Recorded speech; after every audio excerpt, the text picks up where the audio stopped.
This is All India Radio. Please stand by for our next program.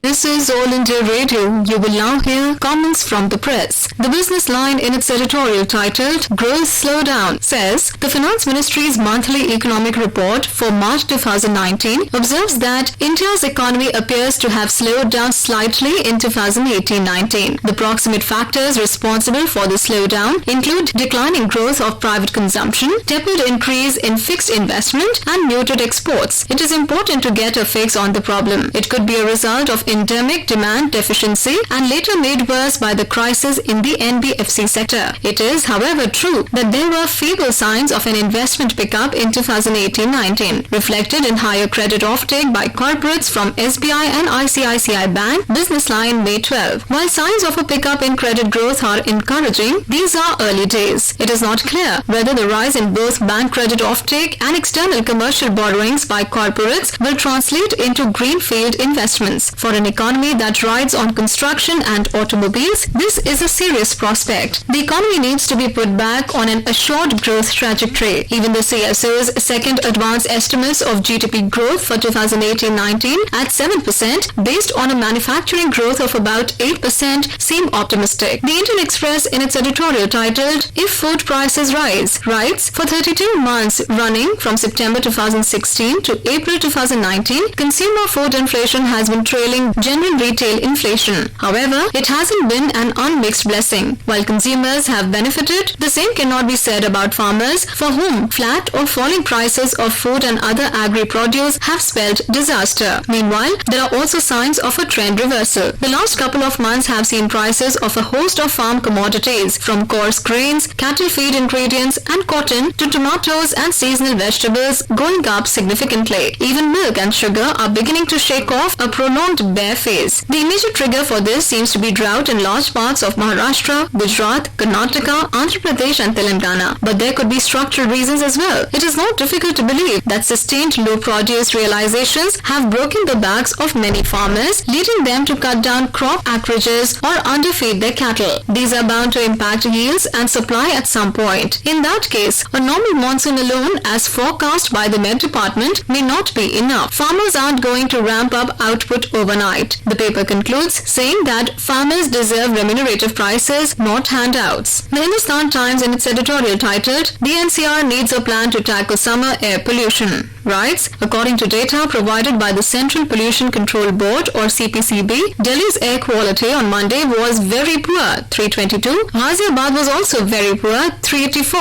and Gurugram was poor, 277. The air quality of Delhi and the National Capital Region NCR has been consistently bad for the last few days. An average of PM 2.5 data across 10 locations in Delhi, where the CPCB and the Delhi Pollution Control Board monitors are located, taken between May 1 and May 12, show that the air quality index or AQI levels touched 500, which is hazardous several times. Why is summer pollution so high in Delhi and NCR? First, Delhi has certain inherent disadvantages, geographical and meteorological, unlike, say, a seaside city such as Chennai. However, there is no nationwide source apportionment or inventory study to understand why Chennai does better than Delhi. On Monday, Chennai's AQI was good, 43. Experts say that the lack of rain in Rajasthan, Himachal Pradesh, Punjab and Delhi leads to dust accumulation in these parts. Second, the NCR also has a high level of industrial and vehicular pollution. Third, there is the unique problem of post-harvest stubble burning. According to a study 2013-14 done by the Indian Institute of Technology, Kanpur, summer pollution is mainly a result of dust and fly ash. The situation is going to get worse as the climate becomes more unpredictable and drier. This is the reason why Delhi and NCR need a plan to counter summer pollution. The paper cautions that monitoring and acting on the problem is needed through the year. Not executing an action plan to combat pollution in seasons other than winter